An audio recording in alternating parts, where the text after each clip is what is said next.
बात को अपने दिमाग से निकालो, वापस तैयारी करने बैठ जाओ। आपके जो भी वीक पॉइंट्स थे, आपकी जो भी मिस्टेक्स थी पिछले अटेम्प्ट में, उसको इम्प्रूव करो कि मेरी शॉर्टकमिंग्स क्या थे। मैं ये चीज लेके नहीं बैठ जाऊंगा कि यार मेरा सिलेक्शन नहीं हुआ।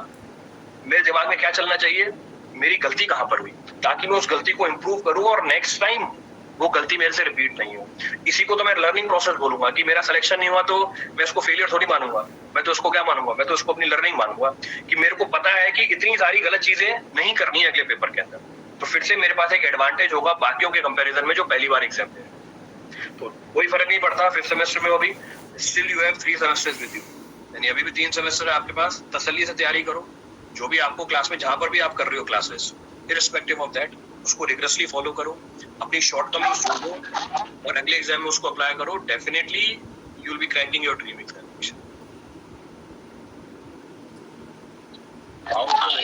सोशल मीडिया सिंपल तरीका, फोन चेंज कर लो, चेंज योर फोन। मेरे को तैयारी करनी थी वो तो एक अलग बात है। बैक इन 2011 सोशल मीडिया इतना प्रोमिनेंट नहीं था या स्मार्टफोन्स इतने प्रोमिनेंट नहीं थे उस टाइम पे, पर सोशल मीडिया और स्मार्टफोन के कंपैरिजन में एक और प्रोमिनेंट चीज थी, हमारे घर के प्रेशर। तो मेरे भी घर की प्रॉब्लम थी, घर का प्रेशर था। जब मेरे को अपनी प्रिपरेशन करनी थी एग्जाम की, 3 महीने के लिए मैंने अपनी लीव ली थी ऑफिस से। मैं अपने घर पे गया था, अपने होम टाउन गया था, पर घर के पास ही मैंने अपना एक रूम लिया था रेंट पे, ये सोच के कि अगर मैं घर पे रहूंगा, घर की प्रॉब्लम्स और रोज के काम देख के मेरा माइंड डाइवर्ट हो। तो मैंने क्या किया, उस चीज को छोड़ दिया। मैं अपने रेंट वाले रूम में रहता था, भले ही घर के पास रहता था, रेंट वाले रूम में रहता था, वहीं पे प्रिपेयर करता था, घर पे बस सोने जाता था और खाना खाने जाता था। तो आपका तो बहुत ही सिंपल तरीका है, सोशल मीडिया को अवॉइड करना है, फोन बदल लो, चेंज योर फोन, हटा दो स्मार्टफोन को।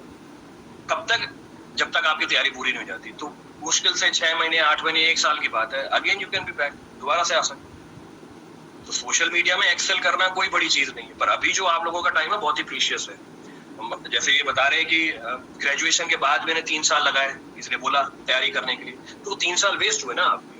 अभी से अगर आप सिंसियरली अपनी चीजों को समझ के, अपने एम को समझ के उसके लिए तैयार करने लग जाओ, तो ये जो टाइम है 2 साल 3 साल का जो आगे वेस्ट होता है वो बचा पाओगे। घर वालों की एक्सपेक्टेशंस फुलफिल कर पाओगे, घर वालों का जो इतना पैसा लगता है हमारी एजुकेशन के ऊपर वो बचा पाओगे। तो बिल्कुल इशू नहीं है। मेरे ख्याल से विश्वास ने पूछा था डाउट, तो Vishwas, continue your preparation, keep on following whatever lectures you are following and keep faith in yourself, you will be cracking the examination. Right. So next we have Gagandeep Kaur. Good evening, sir. I am a student of 4th semester. I want to give UPSC ESC, but unable to manage time. अभी तो Gagandeep second year में हो आप, अभी तो खेलने कूदने के दिन है, अभी से क्यों तैयारी करने लग गए? 5th 6th सेमेस्टर में आ जाओ, फिर अपनी तैयारी स्टार्ट करना। इतना तो आप स्ट्रेच भी नहीं कर पाओगे, इतनी तैयारी की रिक्वायरमेंट नहीं है। RT it will require 2 semesters for completion of your preparation. 2 semester मतलब 1 साल। अभी सेकंड ईयर में हो, अभी कॉलेज एंजॉय करो अपना। अभी तो 12th पास करके आए हो आप कॉलेज के अंदर, इतनी पढ़ाई करके, फिर से अभी से ESC की तैयारी। हाँ, अपने दिमाग में रखो मुझे ESC क्लियर करनी है, उसका जो नॉन टेक पार्ट है, GS पार्ट है, वो GS अपने जाओ। मैं अभी इतना बोल सकता हूँ, टेक्निकल को छोड़ के GS अपना स्ट्रॉन्ग करते जाओ, क्योंकि अभी टेक्निकल पढ़ोगे, आपकी अभी इतनी मैच्योरिटी डेवलप नहीं होगी उसके अंदर। अभी तो टेक अपने कॉलेज के अंदर तो एकदम से इतनी भारी भरकम चीज अपने ऊपर लाद दोगे, खुद के ऊपर स्ट्रेस ले लोगे। तो अभी टेक अ चिल, अभी सेकंड ईयर में ही हो, थर्ड ईयर के जब एंड में आ जाओ तो अपनी तैयारी स्टार्ट करना। ये तो मेरे को अगर अपने पॉइंट ऑफ व्यू से देखना हो तो मैं तो बोलता नहीं कि आप अभी से तैयारी कंटिन्यू कर लो, ऐसा कुछ भी नहीं है, हो जाएगा। जब थर्ड ईयर के लास्ट में भी स्टार्ट करोगे तब भी आपका प्रिपरेशन पूरा हो जाएगा और तब भी एग्जाम क्लियर हो जाएगा। मेडिटेशन हेल्प्स, बिल्कुल। मैं तो करता नहीं हूँ क्योंकि मेरे को टाइम नहीं मिलता। मेरे लिए मेरी काम ही मेडिटेशन है, तो काम में मैं इतना इन्वॉल्व रहता हूँ कि बाकी चीजों के लिए टाइम नहीं मिलता। पर अगर आप स्ट्रेस फील कर रहे हो बाकी चीजों को लेके, you can definitely go for meditation. तो अगर मैं काम नहीं करूं तो मैं स्ट्रेस में आ जाता हूँ, तब मेरे को मेडिटेशन की रिक्वायरमेंट होती है। तो नेक्स्ट ईयर सात्विक देशमुख, गेट प्रिपरेशन में सभी सब्जेक्ट्स करने चाहिए बिल्कुल, डेफिनेटली। आज के टाइम पे कंपटीशन इतना ज्यादा है, अगर कोई सी भी चीज छोड़ के जाओगे ड्रास्टिकली आपकी रैंक शिफ्ट हो जाएगी। जैसे एग्जांपल अभी डाटा दूं मैं आपको, 2021 में सिविल की गेट का जो टॉपर है उसके मार्क्स है 97.63, जो सारी ब्रांचेस में ही मेरे ख्याल से हाईएस्ट है। तो 100 में से 97 मार्क्स लेके आ रहा है बच्चा। इसका मतलब क्या हुआ कि कंपटीशन का लेवल ही इतना बढ़ चुका है आपका कि अगर छोटी से छोटी चीज भी छोड़ोगे या सवाल गलत करके आ जाओगे, आपकी रैंक ड्रास्टिकली पीछे चली जाएगी। क्योंकि आज के टाइम पे कंटेंट इतना अवेलेबल है हमारे पास, क्वालिटी इतनी अच्छी हो गई है एजुकेशन की, आप लोग इतने हार्ड वर्किंग हो गए हो, और दूसरा सीटें इतनी कम हो गई हैं कि कट ऑफ बहुत ज्यादा जाने लग गई। तो आपको तो कोई भी चीज नहीं छोड़ के जानी है। Can physics graduates apply for UPSC ESC? Physics graduate नहीं अप्लाई कर सकते, आपको ग्रेजुएशन इंजीनियरिंग में ही करनी पड़ेगी। आप इंटरडिसिप्लिनरी ब्रांच चूज कर सकते हो, पर आपको इंजीनियरिंग होना पड़ेगा, इंजीनियरिंग सर्विसेज से। Okay, so I have one question. You can go for CSE, आप UPSC CSE के लिए जा सकते हो। Yes, sir. I have one question. That, many of them are freshers actually. Right now, who have joined, they just came into the college, so they have kind of dilemma like what to do, have fun in college, or what kind of advice you will give. If you are in first year, first semester, second semester, this is your time. क्योंकि मुझे ही पता है कि 12th में कितनी मेहनत करनी पड़ती है कॉलेजों में आने के लिए। आप सब लोग NIT से होंगे और किसी कॉलेज से होंगे, तो अभी अपनी लाइफ एंजॉय कीजिए 1 साल के लिए। क्योंकि अभी किसी एग्जाम की तैयारी करोगे भी, एग्जाम होगा आपका 4th ईयर में, उस चीज को आप अपने साथ लेके नहीं चल पाओगे। हाँ, अपना विजन क्लियर कर लो कि मेरे को ये एग्जाम देना है, उसके बारे में जानकारी इकट्ठा करते रहो, पर उसकी हार्डकोर प्रिपरेशन अगर अभी करोगे वो बहुत लंबा टाइम चला जाएगा। आप खुद बोर हो जाओगे उससे, आप खुद डिमोटिवेट हो जाओगे, यार मेरे को 3 साल के लिए पढ़ना है, और उस प्रोसेस के अंदर आपकी जो कॉलेज लाइफ है उसको एंजॉय नहीं कर पाओगे, क्योंकि ये फेज आपका दोबारा वापस नहीं आने वाला है।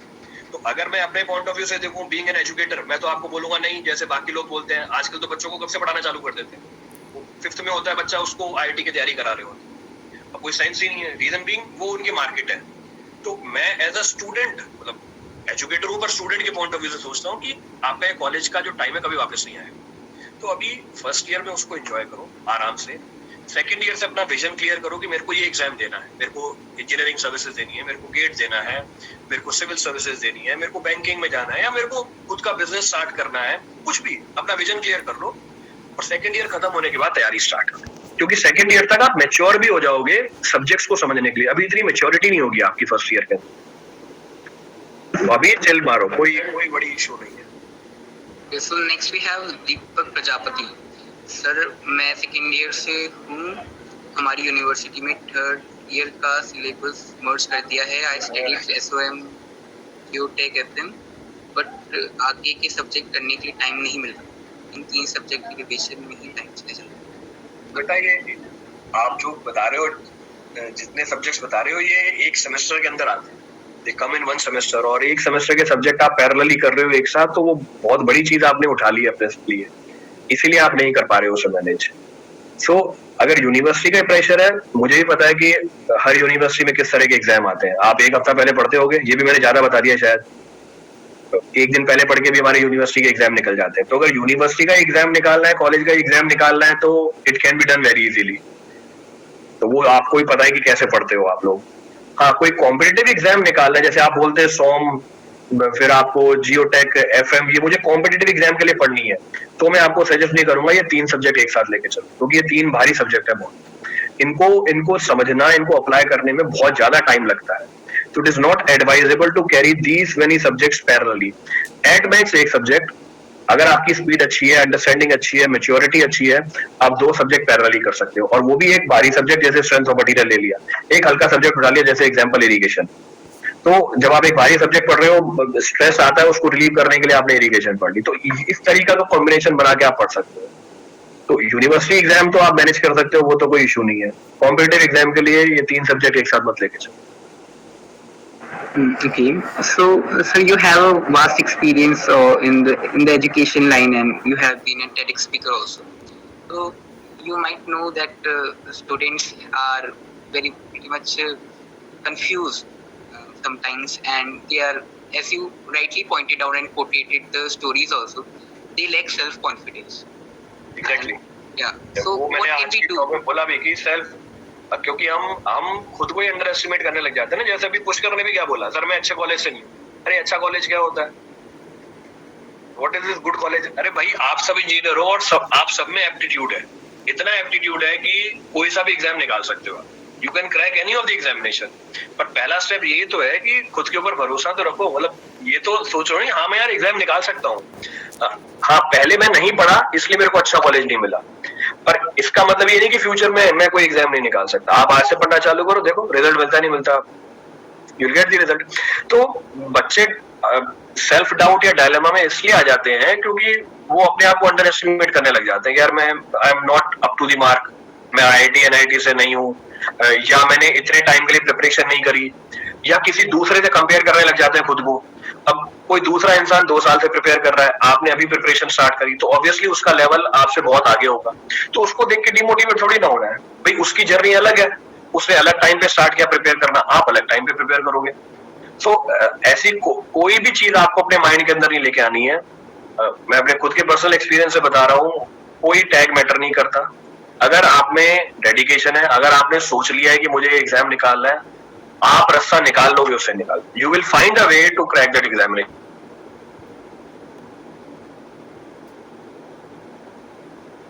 आ जाएगा, हाँ मेरे को बस इतनी इतनी चीजें मैनेज करनी है, I will be able to crack my examination. First year fresher are asking that what are the other options apart from corporate job and UPSC after graduating engineering? Several options are available, जैसे मैंने बताया कि कुछ लोगों को government job चाहिए होती है, तो आपने बोला गवर्नमेंट जॉब नहीं, कुछ लोगों को प्राइवेट जॉब चाहिए होती है, प्राइवेट जॉब आपके कैंपस में मिल सकती है, नहीं मिलती है तो आप ऑफ कैंपस ले सकते हो। अगर मैं गवर्नमेंट जॉब प्राइवेट जॉब हटा दूं, तीसरा ऑप्शन निकल के आता है, आज के टाइम पे बहुत पॉपुलर है, और आज के टाइम पे हमारा इकोसिस्टम भी ऐसा बन गया है कि जो उसको सपोर्ट करता है, you can go for your own startup. आज बहुत पॉपुलर हो गया है, जैसे पहले के टाइम पे आप सुनते थे कंप्यूटर साइंस ब्रांच बहुत पॉपुलर है इंजीनियर्स के बीच में, आज के टाइम पे स्टार्टअप बहुत पॉपुलर है, तो आप अपना खुद का स्टार्टअप कर सकते हैं, खुद का बिजनेस स्टार्ट कर सकते हैं, या आप हायर स्टडीज के लिए जा सकते हैं, you can go for higher studies.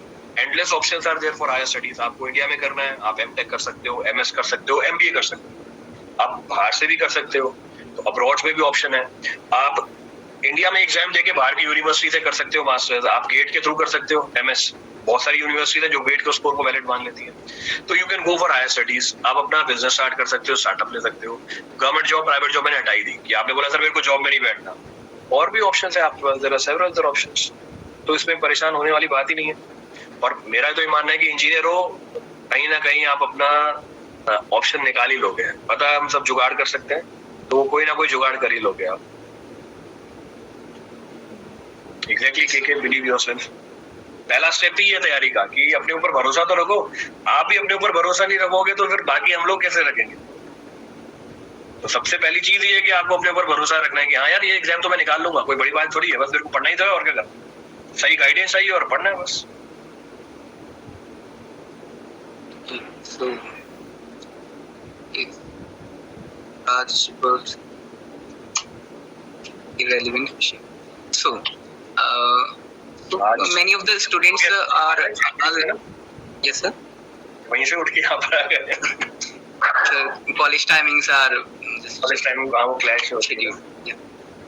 So many of the students don't prioritize giving a competitive examination, as there is a component of that lacking self-confidence in them.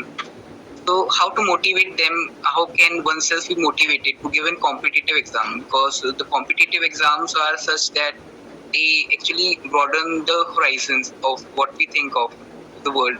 Exactly. Reason भी सबसे बड़ा reason होता है कि हम competitive exam से डरते हैं या सोचते भी नहीं उसके बारे में। रीजन भी हमें अवेयरनेस नहीं होती उसकी। अब कॉम्पिटिटिव एग्जाम में फर्क बस ये है, आपके कॉलेज के एग्जाम में फर्क बस ये है कि competitive exam is open for all, तो जो सैंपल है हमारा वो पड़ जाता है, पर उसकी प्रिपरेशन वही होती है जो आप कॉलेज में कर रहे होते हैं, जो आप कॉलेज में सीख रहे होते हो। फर्क बस ये होता है कि कॉलेज के एग्जाम को हम सीरियसली नहीं ले रहे होते। अगर मैं कॉलेज के एग्जाम को सीरियसली हूँ, रीजन बीइंग मैंने कोई कोचिंग नहीं करी अपने time, I have not done any coaching. मैंने अपने कॉलेज में जो पढ़ा उन्हीं स्टैंडर्ड टेक्स्ट बुक को फॉलो किया जो आप फॉलो करते होंगे आज के टाइम पे। इनफैक्ट आज के टाइम पे तो और भी अच्छी बुक्स आ गई होंगी। मैं स्टैंडर्ड टेक्स्ट बुक को ही फॉलो किया, कोई कोचिंग ज्वाइन नहीं करी, कोई कोचिंग के नोट्स नहीं थे मेरे पास, उन्हीं बुक्स को पढ़ के मैंने एग्जाम क्रैक किए सारे। तो ऐसा कुछ भी नहीं होता है कि कॉम्पिटिटिव एग्जाम क्रैक करने के लिए आपको कोचिंग ज्वाइन करनी है, मेरे को सबसे कम्पीट करना पड़ेगा ओपन मार्केट में जाके, कुछ भी नहीं है ऐसा। इसके लिए अवेयरनेस देने के लिए हम लोग हैं। I continue conduct this type of session, almost हर वीक में एक सेशन हो ही जाता है जिसमें मेरा काम ही बस ये बताना होता है कि आप लोग ही कॉम्पिटिटिव एग्जाम क्लियर करते हो, कोई अलग प्लेनेट से लोग नहीं आते जो कॉम्पिटिटिव एग्जाम में बैठते हैं और उसको क्लियर कर रहे होते हैं। It is you people only. The only difference between the one who clears the exam and who fears from the exam is कि जो क्लियर करता है उसको अवेयरनेस होती है पूरी, उसको पता होता है कि ये एग्जाम है, ये सब्जेक्ट पढ़ने हैं, इतना सिलेबस है, इतने टाइम में रिवीजन करना है, ये मटेरियल मुझे फॉलो करना है। और जिसका नहीं होता उसको बस यही बातें नहीं पता होती। पर मेरे हिसाब से सबका इंटेलेक्चुअल लेवल सेम होता है, इंटेलेक्चुअली सब बराबर है। जितना इंटेलेक्ट मेरा है उतना इंटेलेक्ट आपका भी है। इनफैक्ट आप लोगों का मेरे से ज्यादा है आज के टाइम पे। आप लोगों का ब्रेन ज्यादा शार्प है, ज्यादा अच्छी तरीके से समझ पाता है, ज्यादा अच्छी तरीके से चीजों को मैनिपुलेट कर सकता है। You are more faster than we people, मतलब हमारी जनरेशन से आप ज्यादा फास्ट हो और ये चीज आप फील भी करते हो। बस फर्क ये है कि अवेयरनेस, तो वो अवेयरनेस वाला काम हम करते रहते हैं। Okay, so one question is there that can you elaborate on the journey when you left the job? Because it's quite hard to leaving a secure job and that cushion that you have of economic background. I took off from the job for my preparation only. जब मैं job में भी था, in fact initially I was in Alstom, power company है, वो मेरा office job था और वहाँ मेरे को टाइम नहीं मिल रहा था प्रिपेयर करने का। I was not getting the time for preparation. तो अब मेरा एम क्लियर था कि मेरे को एग्जाम क्लियर करना है, it was set, vision clear थी। अब मेरे को टाइम नहीं मिल रहा तो मेरा दिमाग सोचने लगा कि भाई मैं कैसे निकलूं यहाँ से, जॉब छोड़ नहीं सकता क्योंकि बाकी लायबिलिटीज है। फिर मैंने साइड जॉब पे स्विच किया। कॉलेज से मेरी प्लेसमेंट हुई थी दूसरी फर्म में भी, रिलायंस इंफ्रास्ट्रक्चर में। मैं साइड पे गया ये सोच के कि साइड पे टाइम मिल जाएगा, आई कुड मैनेज ऑफ, क्योंकि मैं वहां गायब हो सकता हूँ ना अपने बॉस की आंखों के सामने से। यहाँ पर तो डेस्क पे बैठा हूँ, मैं कुछ और कर ही नहीं सकता। तो मेरा ऐसा सोचना था और वो इंसिडेंटली ऐसा हुआ। जब मैं साइड पे गया तो मुझे टाइम मिल गया क्योंकि फ्रीडम है मूवमेंट की, साइड बहुत बड़ी होती है। तो मैंने उस डायरेक्शन में वर्क करना स्टार्ट किया। जैसे मैंने भी बताया मेरी टॉक के अंदर, अब पढ़ना है तो बुक चाहिए। अब इतनी बड़ी किताब तो लेके नहीं जा सकते, इतनी मोटी किताबें आती है हमारी इंजीनियरिंग की। फिर क्या करता था मैं, उसमें बीच में से पेजेस फाड़ के लेके जाता था कि आज एक चैप्टर का पेज फाड़ गया, अपनी फाइल में डाला, साइड पे जाके बैठ के पढ़ता था जितना भी टाइम मिल जाए। तो वो मैंने मैनेज किया ना चीजों को, आई मैनेज दैट थिंग्स। तो आप बोलोगे सर कि मैं तो कॉलेज में हूँ, कैसे टाइम निकालूं? आपको मैनेज करना पड़ेगा चीजों को, क्योंकि आपको अपनी प्रायोरिटी सेट करनी है कि मेरे को एग्जाम क्लियर करना है। कॉलेज तो मेरा क्लियर हो जाएगा, मुझे पता था कि ऐसा करूंगा तो हो सकता है जॉब से निकाल दे अगर पकड़ लिया तो। मैं उसके लिए भी रेडी था, I was ready for that, क्योंकि मुझे मेरी प्रायोरिटी क्लियर थी। फिर आपने बोला कि जॉब छोड़ी, एग्जाम से 3 महीने पहले मेडिकल डाल दिया मैंने कि मेरी तबीयत खराब हो रही है। पहले ही बोल दिया मेरी तबीयत खराब हो रही है 3 महीने के लिए। उनको पता था मैं एग्जाम की तैयारी के लिए जा रहा हूँ। घर पे गया, अगर तैयारी कर, घर पे गया, मुझे पता है अगर घर पे रहूंगा तो घर में जो क्योस होता है, सबके घर में क्योस होता है, उससे आपका जो माइंडसेट है वो डिस्टर्ब हो जाता है, आपका दिमाग उन्हीं चीजों में इन्वॉल्व हो जाता है। सॉल्यूशन क्या निकाला कि घर के पास ही एक रूम ले लिया, रूम में बस एक टेबल और चेयर रखी, बेड भी नहीं रखा कि मैं सोऊंगा या बैठूंगा तो नींद आ जाएगी मुझे वहां पे। मतलब अपने आप को मैंने कंट्रोल किया कि नहीं मैं चेयर पे बैठूंगा तो पढ़ता रहूंगा बस। वहां बस पढ़ने जाता था, घर पे आता था, खाना खाता था, वापस जाकर था पढ़, रात को आके घर पे सो जाता। घर वालों को भी ये बोल दिया था कि मैं आप लोगों से बात करूंगा, आप मेरे को घर की सारी जो चल रही है प्रोसेस वो मुझे मत बताना, क्योंकि अफेक्ट डालेगी मुझे डायरेक्टली इंटर। तो ये आपको डिसीजंस लेने हैं कि you have to cut off from everything, you have to dedicate everything for your studies. और एक बार जब एग्जाम क्लियर हो गया उसके बाद तो कुछ भी नहीं है।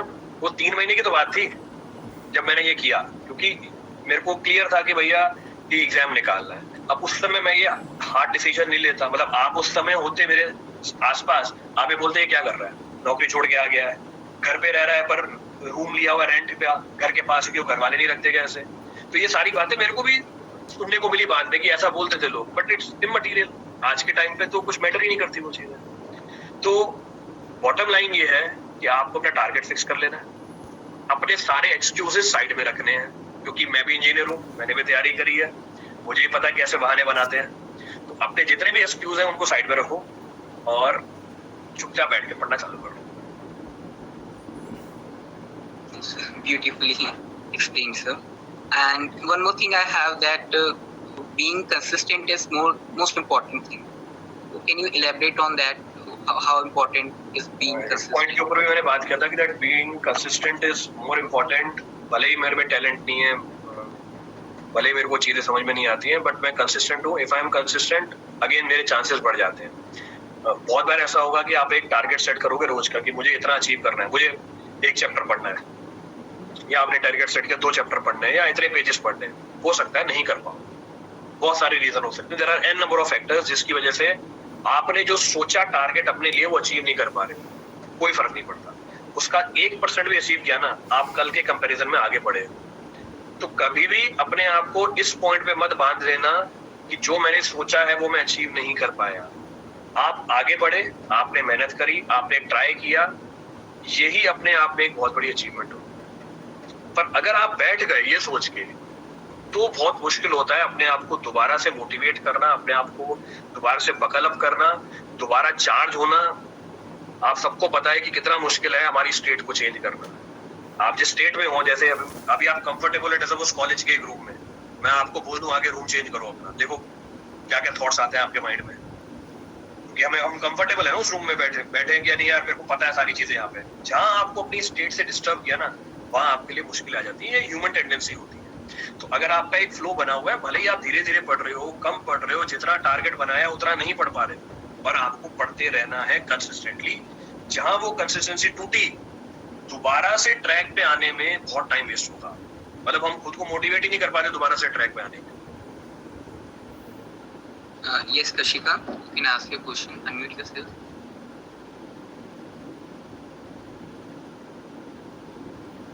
And I would request participants to ask as much as you can, because this opportunity wouldn't be. Yes, Kushal. Sir, what will be advice of for 4th year, sir? Because it is my last year and I also have a pressure of job. And sir, you know also Corona has really affected our this 2 year and most important 3rd year, sir. And I have done nothing in that, sir. So what will be? 4th year is the peak time and the best time for preparation. ये peak time भी है और best time भी preparation का। क्यों? अभी आपके ऊपर pressure है ना, वो pressure आपसे काम करवाएगा। वो pressure अब कभी आपको inconsistent नहीं होने देगा, क्योंकि अगर वो pressure हटा दो ना पीछे से, तो कोई pushing force ही नहीं रहेगा। तो वो pressure है, अच्छी बात है, क्योंकि उस pressure की वजह से काम करोगे, पर उसको अपने ऊपर हावी नहीं होने देना। 4th ईयर में हो, अपनी तैयारी करते रहो, जहां पे भी आप तैयारी कर रहे हो, irrespective of that, whatever source you are following, उसको फॉलो करते रहिए। अपना टारगेट फिक्स रखना सामने, उसके हिसाब से अपना सिलेबस या जो भी पैटर्न है उस एग्जाम का, उसको जॉट डाउन कर लेना और अकॉर्डिंगली तैयार करते रहना। तो 4th टाइम है, कोई स्कोप नहीं है आपके पास लीनियंसी का। There is no scope for leniency for you, क्योंकि मेरे हिसाब से ये बेस्ट टाइम होता है तैयारी का कि मेरी इंजीनियरिंग खत्म हो और मेरा एग्जाम निकल जाए। जैसे ही आप 4th ईयर से बाहर आए और मेरा कोई एग्जाम क्रैक हुआ है, क्योंकि ज्वाइनिंग आने में भी 5-6 महीने लग जाते हैं depending upon the type of job. तो वो 5-6 महीने फिर से आपकी लाइफ के बहुत ही फ्रूटफुल, बहुत ही इंजॉयबल फेज मिलेगा, जो 5-6 महीने, क्योंकि आपने अचीव कर लिया जो अचीव कर रहा था।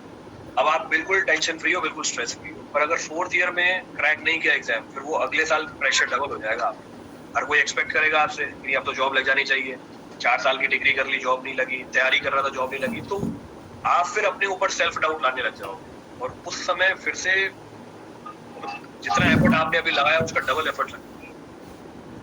तो 4th ईयर में है, अपनी तैयारी को फुल फ्लेज रखिए, फुल स्पीड पे रखिए 4th ईयर के अंदर।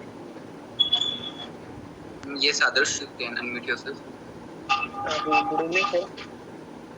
Sir, when I start a subject in hydrology, if I start it and when notes are 20 to 30 pages, it is easy to revise. But when notes get accumulated and 100 to 150 pages are there, it is difficult to revise. And when I used to revise that thing, it takes 2 days. And I have to watch the lectures also. So what I do is I don't revise and watch new lectures, due to which I don't grab all the things. So sir, is there any remedy for this? देखो, 2 solution है। पहला solution, आप short notes बनाओ, don't prepare full length notes. आप full length notes होंगे आपके पास, अच्छी बात है, नहीं है तभी अच्छी बात है। आप शॉर्ट नोट्स बनाइए। शॉर्ट नोट्स मतलब 3 पेज के अंदर पूरा सब्जेक्ट खत्म हो जाए हमारा, इतने शॉर्ट नोट्स होने चाहिए, उसमें की पॉइंट्स आते हैं। मैं शॉर्ट नोट्स के फेवर में नहीं हूँ, मैं फेवर में हूँ कंटिन्यूअस रिवीजन के। तो आपने बोला कि सर अगर 100 पेज होते हैं तो मैं उसको रिवाइज नहीं कर पाता। रीजन ये है कि आप कंटिन्यूअस रिवीजन नहीं रख रहे हो। आप फ्रीक्वेंसी रखते हो रिवीजन की। फ्रीक्वेंसी मतलब आपने 15 दिन बाद रिवाइज किया हाइड्रोलॉजी को या 20 दिन बाद रिवाइज किया, तो कुछ टाइम पीरियड होगा जिसके बाद आप रिवाइज करते होगे एक सब्जेक्ट को। ऐसा नहीं करना, आपको ये रिवीजन डेली करनी है। डेली सिंपल सा एक प्रिंसिपल है, प्रूवन मैथमेटिकल कंसेप्ट है। जितना भी आप डेली पढ़ना चाहते हो, जैसे मैं सुबह उठा, मेरे को पता चल जाता है आज मेरे को 2 घंटे पढ़ने का टाइम मिल जाएगा, 2 घंटे में से 20% टाइम पहले आप रिवाइज करोगे। पहले कोई नई चीज नहीं पढ़ोगे, पहले रिवाइज करोगे, क्योंकि रिवीजन आपकी लास्ट प्रायोरिटी होगी। तो 2 घंटे का 20% टाइम निकाला मैंने, जितना भी निकल के आता है, वॉट एवर टाइम कम्स, मैं उतना टाइम रिवीजन किया, रिवीजन बंद करी, अपना नया टॉपिक उठाया। अगले दिन लेट सपोज मेरे को मिलते हैं 10 घंटे, कभी 2 घंटे मिलेंगे, कभी 10 घंटे मिल जाएंगे। अब 10 घंटे का 20% टाइम पहले मैं रिवाइज करूंगा, फिर अगला टॉपिक पढ़ूंगा। कहने का मतलब मेरा ये है कि रिवीजन रोज चल रही है आपकी, और अगर रिवीजन रोज चल रही है आपकी, वो चीज आपके ब्लड में आ जाएगी। तो उस लेवल तक की रिवीजन करनी पड़ती है कि वो चीज ब्लड में आ जाए। ब्लड में आने का मतलब क्या है? जैसे एग्जांपल देता हूं मैं आपको, बहुत ही सिंपल सा एग्जांपल है। आप कहाँ के रहने वाले हैं आदर्श? सर झारखंड। और अभी इंजीनियरिंग कहाँ से कर रहे हैं? Sir BIT Sindri Dhanbad. अच्छा, जब आप पहली बार अपने कॉलेज में गए थे, कॉलेज का रास्ता पता था क्या? No sir. कैसे पहुंचे थे कॉलेज में? सर गूगल मैप्स और लोग से पूछकर। गूगल मैप और लोगों से पूछ के, ठीक है। आज के टाइम पे गूगल मैप और लोगों से पूछते हो कॉलेज जाने के लिए रास्ता? No sir. क्यों, ऐसा क्यों? सर अब अपना कॉलेज है, अब सब कुछ पता है यहाँ के बारे में। वो पता कैसे चला आप? सर रोज आना जाना होता है। रोज आना जाना होता है ना आपका। अब तो आप जब कॉलेज जाते होंगे उसके बाद 10 चीजें कर लेते होंगे, फोन पे बात भी कर लेते होंगे, इधर उधर देख भी लेते होंगे बाकी चीजों को, गर्दन भी घूम जाती होगी कई बार तो, पर तब भी आपकी टांगे आपको कॉलेज की तरफ ले जाएंगी। जिस रास्ते से जाते हो वो रास्ता अगर बंद भी हो जाए, आप अपने यहाँ पर दूसरा रास्ता ढूंढ लोगे कॉलेज पहुंचने का। आपका दिमाग कैलकुलेट कर लेगा, यार पीछे वाली गली से जाता हूँ मैं, वहां से पहुंच जाऊंगा। ऐसा क्यों कर पाए? आपने अपने सवाल का जवाब खुद दिया, क्योंकि रोज आना जाना मैं करता हूँ अपने कॉलेज का, रोज रिवीजन करनी है, रोज आना जाना लगाओ अपनी किताबों का। तो जब रोज आना जाना रहेगा ना आपकी किताबों का, डाउट हट जाएगा। फिर प्रॉब्लम मतलब जो मैंने बताया कि रोज अपने आपके कॉलेज का दूसरा रास्ता ढूंढ लोगे, ये प्रॉब्लम होगी आपके क्वेश्चन। जो आपने उससे अलग क्वेश्चन भी आ जाए ना, दिमाग आंसर ढूंढ लेगा उसका, मतलब वो बाईपास निकाल लेगा कि यार ये तो इस तरीके से पढ़ा था, भले ही सवाल ट्विस्ट हो गया, तभी मैंने आंसर निकाल दिया, क्योंकि रोज आना जाना है उसके ऊपर। Yes sir. अभी आप वो रोज आना जाना नहीं कर रहे, तो आपको क्या करना पड़ रहा है? जैसे गूगल से पूछा था ना पहली बार, वैसे आपको मेरे से पूछना पड़ रहा है। तो अभी unmute yourself.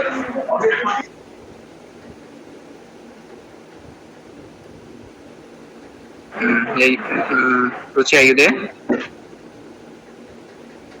Alright. So it's last call for the questions and queries. We won't be having another opportunity. We are near about to conclude the session. Anyone, please, quick.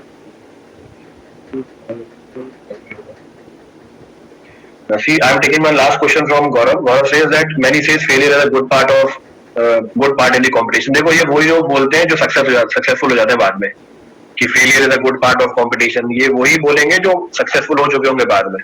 तो आपको ये स्टेटमेंट बोलने के लिए पहले सक्सेसफुल होना पड़ेगा, कि मैंने तैयारी करी, 2 बार तैयारी करी, 2 बार मेरा पेपर नहीं निकला, तीसरी बार मेरा पेपर निकला।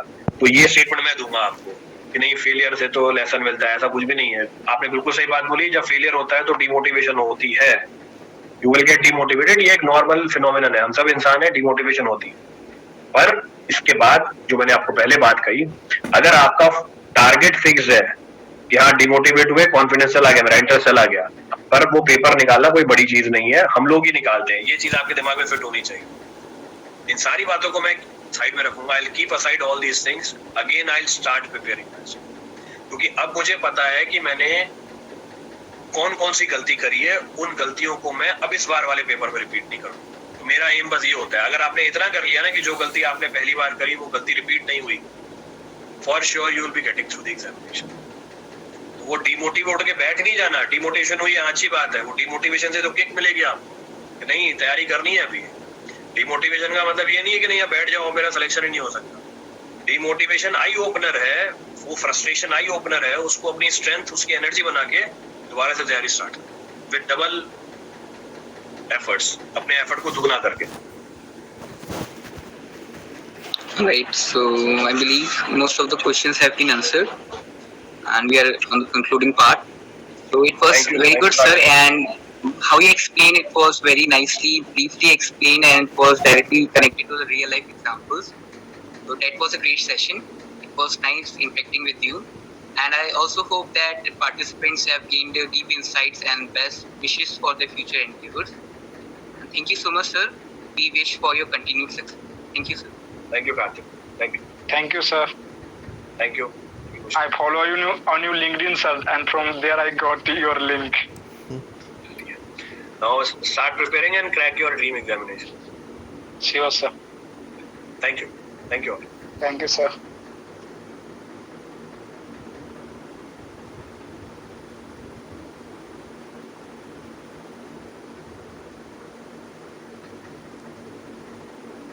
Thank you for the participation. I hope you all enjoyed that. Thank you. Have a nice day ahead. Which college you are? Which college you are from?